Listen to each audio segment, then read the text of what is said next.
Russia, Ukraine இந்த பிரச்சனையில நடக்கக்கூடிய கள நிலவரங்கள். அத பத்தி தெளிவா இந்த பதிவில் நம்ம பார்க்க போறோம். அதுவும் டொனஸ்க் பகுதியில என்ன நடக்குது அப்படிங்கிறது பார்க்கலாம். பதிவுக்குள்ள போறதுக்கு முன்னாடி நம்ம சேனலுக்கு சூப்பர் தேங்க்ஸ் பண்ண மகாதேவன் அவர்களுக்கு ரொம்ப ரொம்ப நன்றி. அது கூடவே தொடர்ச்சியா நம்ம சேனலுக்கு மெம்பர்ஷிப் சப்போர்ட் கொடுக்குற ஒரு நபர்களுக்கும் ரொம்ப ரொம்ப நன்றி. உங்களோட அன்பு ஆதரவும் எனக்கு எப்ப இருக்குன்ற நம்பிக்கையில எந்த ஒரு டிலேயுமே இல்லாம பதிவுக்குள்ள போயிடலாம். இந்த ரஷ்யா உக்ரைன் பிரச்சனையில வந்து பாத்தீங்கன்னா உக்ரைனோட கிழக்கு பகுதிகளில் சண்டை நடக்குது. கிழக்கு, வடகிழக்கு, கிழக்கு, தென்கிழக்கு. ஸோ இந்த பகுதியில சண்டை நடக்குது.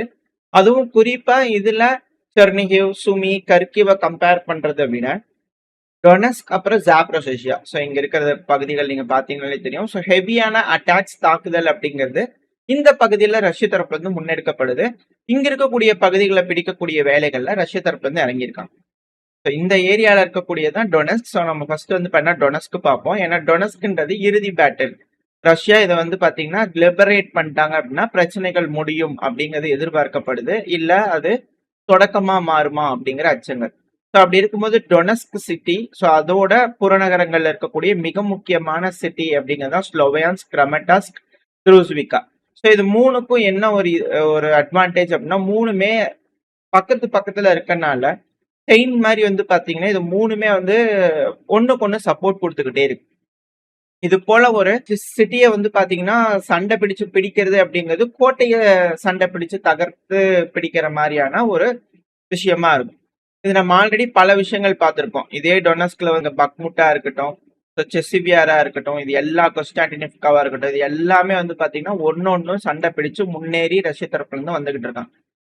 அதுதான் இதுல இருக்கக்கூடிய பாயிண்ட்.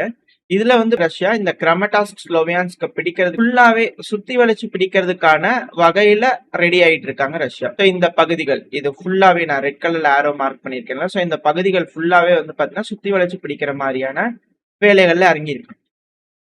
அதுவும் குறிப்பா இதுக்கு இந்த ஆபரேஷனை அவங்க எக்ஸிக்யூட் பண்ணணும்னா அவங்களுக்கு நீடடா இருக்கிறது வந்து கூடிய இஸ்யூம். இந்த இஸ்யூம் ரஷ்யாவோட கட்டுப்பாட்டுக்குள்ள இருந்ததுன்னா இது ரொம்ப ஈஸியா சாத்தியப்படும். ஸோ அதுக்காக தான் வந்து பாத்தீங்கன்னா கர்கிவ்ல இருக்கக்கூடிய இங்க இருக்கக்கூடிய குப்பியான்ஸ்க் ரொம்ப ரொம்ப முக்கியம் அப்படிங்கறதோட சொல்லியிருப்போம். இந்த குப்பியான்ஸ்க பத்தி பார்க்கும்போது சொல்லியிருப்போம், மேப் வீடியோல பார்ப்போம் அப்படிங்கிறது போல. காரணம் என்னன்னா இந்த சைட்ல வந்து பாத்தீங்கன்னா ரிவர் ஓடிட்டு இருக்கு. ஸோ அந்த ரிவர் முழுக்க வந்து பாத்தீங்கன்னா ரஷ்யா பிடிச்சிருக்காங்க. ஸோ ரெகுலரா பாக்குறவங்களுக்கு தெரியும், குறிப்பா இங்க இருக்கக்கூடிய பகுதிகள் ரஷ்ய அதிபரான விளாடிமிர் புட்டின் அவர்களும் சொல்லியிருந்தாரு, இந்த இடத்துல இருக்கக்கூடிய உக்ரைன் வந்து சுத்தி வளைக்க போறோம், அங்க அதிகமான நபர்கள் 5000 பேர்த்துக்கிட்ட இருந்தாங்க அப்படிங்கிறது போல. ஸோ இந்த ஏரியா வந்து நம்ம இந்த வருஷத்தோட தொடக்கத்துல இருக்கக்கூடிய ஒரு அமைப்பு. இதுதான் வந்து பாத்தீங்கன்னா இருந்துச்சு. உக்ரைன் இந்த பகுதிகளை கட்டுப்பாட்டுக்குள்ள வச்சிருந்தான். ஸோ இப்ப இந்த பகுதிகளில் வந்து பாத்தீங்கன்னா ரஷ்ய தரப்புல இருந்து முன்னேறி வந்திருக்காங்க. முன்னேறி வந்து அப்படியே கொஞ்சம் கொஞ்சமா வந்து பாத்தீங்கன்னா அவங்க கட்டுப்பாட்டுக்குள்ள எடுத்திருக்கிறது தான் 8 மாசங்கள்ல இந்த ஏரியால இருக்கக்கூடிய ஒரு விஷயம். அதுக்கான காரணம் என்ன அப்படின்னா இந்த ரீஜன் ஃபுல்லாவே ரஷ்யா அவங்க கட்டுப்பாட்டுக்குள்ள வச்சுக்கணும். வச்சுக்கிட்டாதான் இந்த குப்பியான்ஸ்க வந்து பாத்தீங்கன்னா அவங்க ஸ்ட்ராங் ஹோல்டா வச்சுக்க முடியும்.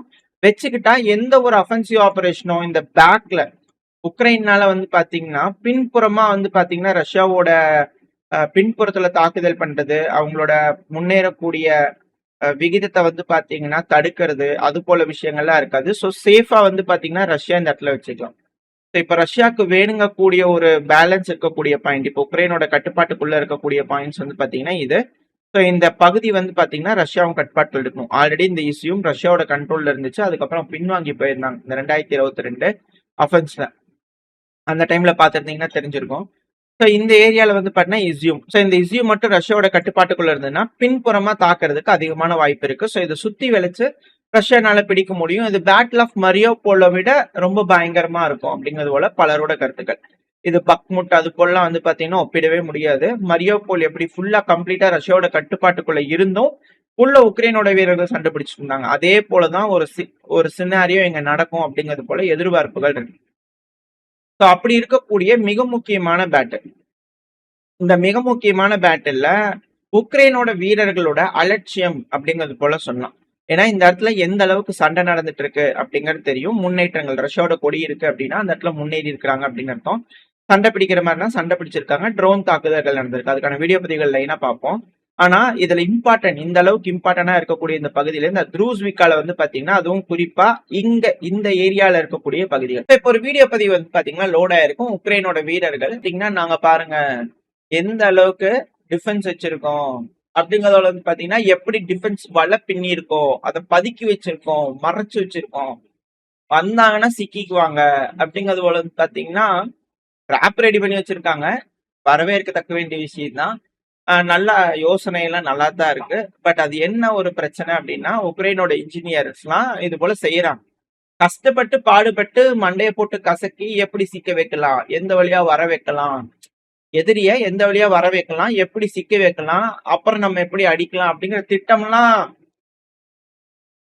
நல்லாதான் யோசிக்கிறாங்க. பட் ஆனா அந்த திட்டத்தை ரஷ்யாவுக்கு போட்டு தரக்கூடாது இல்லையா? இது போல வந்து பாத்தீங்கன்னா வீரர்களோட அலட்சியங்களே உக்ரைனோட வீழ்ச்சிக்கு காரணம் அப்படிங்கிற பலரும் சொல்லிட்டு இருக்காங்க. அதாவது நம்ம ராணுவ வீரர்கள் கஷ்டப்பட்டு வந்து பாத்தீங்கன்னா முன்களத்துல துப்பாக்கி வச்சு நின்றுட்டு இருக்காங்க. இது போல 2 பேர் போன் எடுத்து வந்து போட்டோ புடிச்சு இது போல எங்க வீரர்கள் நாங்க பண்ணிடுவோம், வந்தாங்கன்னா அப்படி பண்ணிடுவோம்னு போட்டாங்கன்னா எப்படி இருக்கு பாருங்க. இதே போலதான் ஒரு பகுதியிலையும் இது போல வேலைகள் நடக்கும். அதை தடுக்க முடியலையா?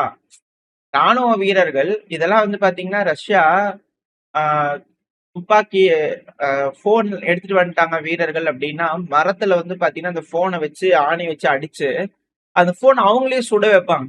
சுடு, ஒரு 10 முறை சுடு, 20 முறை சுடு சொல்லிட்டு அவங்க போன் அவங்களையே சுடுறதுக்கான இது கொடுப்பாங்க. ஸோ ரெஸ்ட்ரிக்டட் ஏரியா அப்படிங்கிறது போல ஒரு ஏரியா இருக்கும். மற்ற ஏரியாங்கிறது வேற, ரெஸ்ட்ரிக்டட் ஏரியாங்கிறது வேற. இது போல இருந்தது. ஏன்னா ட்ரோன்கள் வந்து பாத்தீங்கன்னா ஜிபிஎஸ் ட்ராக் பண்ணிடுது அப்படிங்கிறது போல பல்வேறு விஷயம். அதுக்கப்புறம் ஸ்பூஃபிங் போட்டாங்க. ஏன்னா வீரர்கள் ரொம்ப நேரம் சும்மா இருப்பாங்க, பங்கர்லயே இருப்பாங்க, அவங்களுக்கும் என்டர்டெயின்மெண்ட் தேவை. இதுக்குதான் பிளே ஸ்டேஷன் எல்லாம் இருந்தது. ஏகப்பட்ட விஷயங்கள் செஞ்சு கொடுத்துட்டு தான் இருக்காங்க.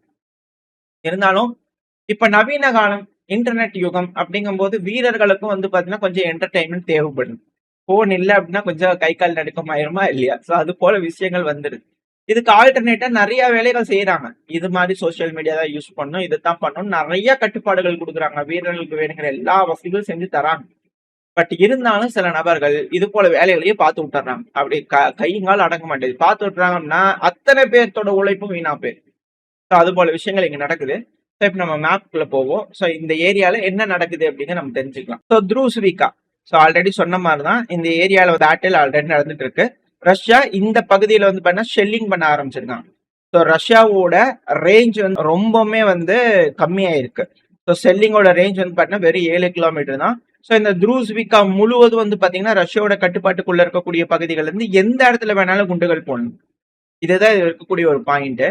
ஸோ இது வந்து பண்ண தோராயமா ஒரு 6 கிலோமீட்டர் இருக்கா, ஓ இங்கதான் இருக்கியாப்பா, சரி இந்தா குண்டு போடுறேன் அப்படிங்கிறது போல ரஷ்யா வெறித்தனமா அந்த இடத்துல அட்டாக் பண்றது ஒரு சிறப்பான ஒரு செயல். ஏன்னா இங்க இருக்கிற ஒரு பில்டிங்ல வந்து குண்டு போடுறாங்க அப்படின்னா அங்க வீரர்கள் அதிகமா இருக்காங்களா இல்லையான்னு டவுட் இருக்கும்.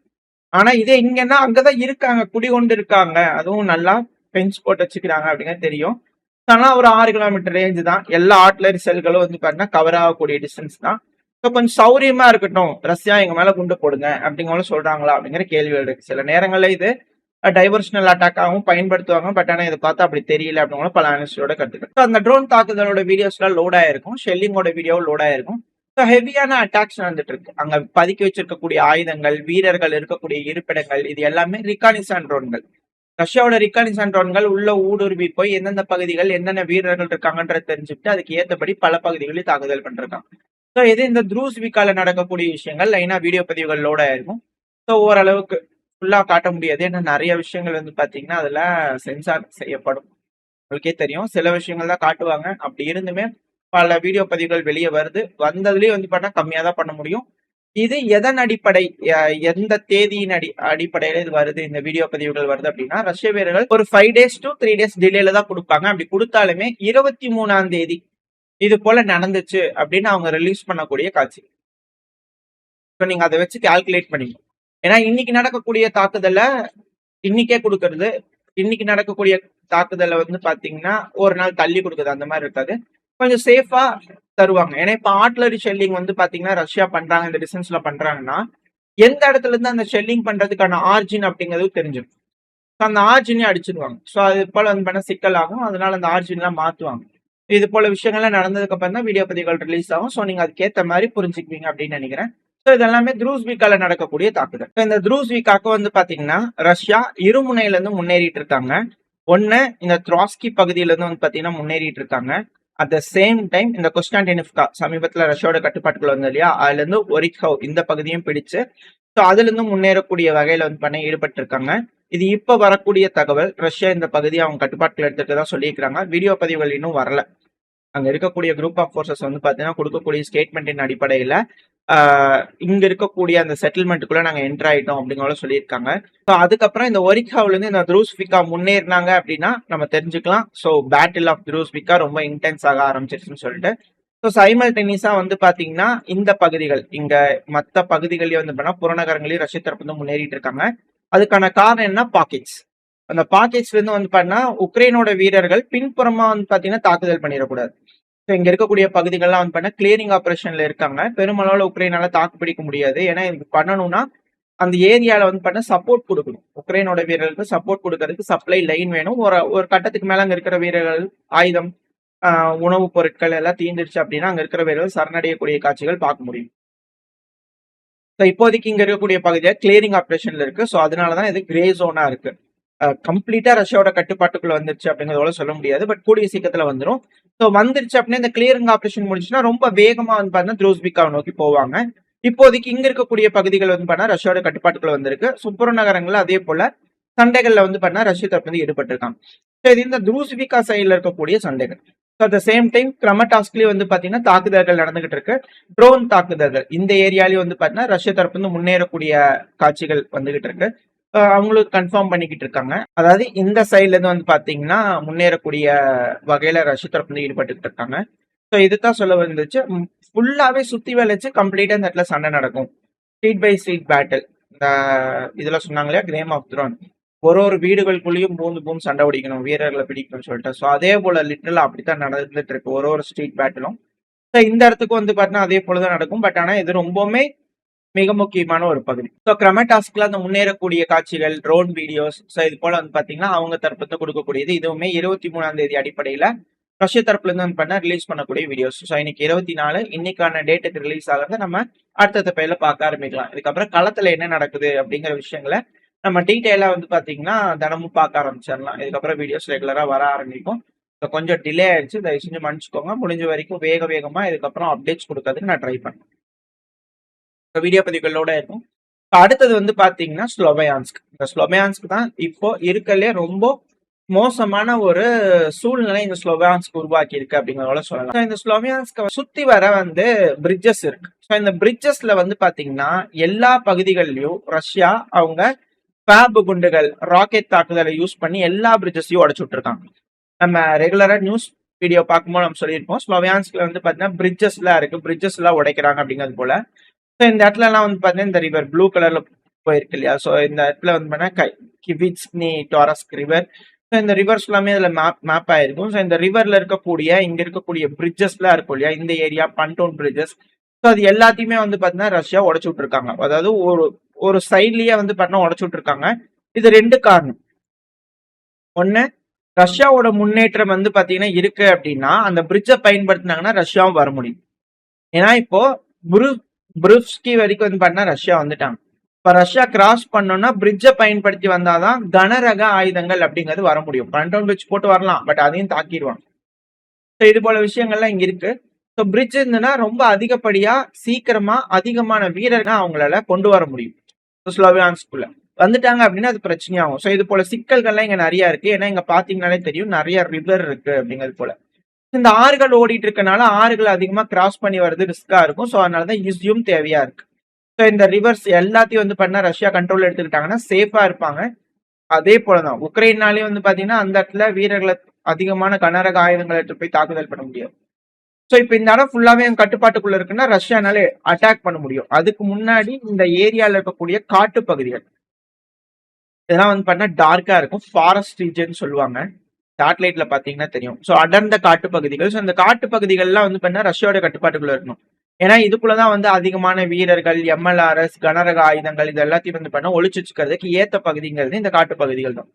ஸோ இந்த ஏரியால ஃபுல்லா ரஷ்யாவோட கண்ட்ரோல்ல இருந்ததுனாதான் இந்த ஸ்லோவியான்ஸ்க், கிரமடாஸ்க் இந்த பகுதிகளை வந்து பண்ண சண்டை பிடிச்சு பிடிக்கிறதுக்கு ஈஸியா இருக்கும் அப்படிங்கிறது கூட சொல்லிட்டு இருக்காங்க. இதுக்கப்புறம் என்ன மாதிரியான மூவ்மெண்ட் ரஷ்யா எடுக்கிறாங்க, எப்படி அவங்களோட தாக்குதலோட வீரியம் இருக்கு, என்ன மாதிரியான யுக்திகள்லாம் கையாளுறாங்க அப்படிங்கறத அடுத்த பயில பார்க்க ஆரம்பிக்கலாம். ஸோ இந்த பதிவுல நம்ம டொனஸ்க் பகுதியில அதுவும் குறிப்பா கிரமட்டாஸ்க நோக்கி எந்தெந்த சண்டைகள் நடக்கும், எப்படி நடக்கலாம், என்ன நடந்துகிட்டு இருக்குன்றதை பார்த்துருக்கோம். ஸோ இந்த பதிவு உங்களுக்கு பிடிச்சதுன்னா லைக் பண்ணிட்டு உங்க ஃப்ரெண்ட்ஸ் அண்ட் ஃபேமிலியோட ஷேர் பண்ணிக்கோங்க. அது கூட மறக்காம நம்ம சேனலை சப்ஸ்கிரைப் பண்ணலாம், மறக்காம சப்ஸ்கிரைப் பண்ணிட்டு உங்களோட கருத்துக்களை கமெண்ட் செக்ஷன்ல சொல்லுங்க. இந்த பதிவு நல்லா இருக்கும்னு நம்பிக்கை அடுத்த பேர் உங்க சந்திக்கிறேன். Stay safe, by.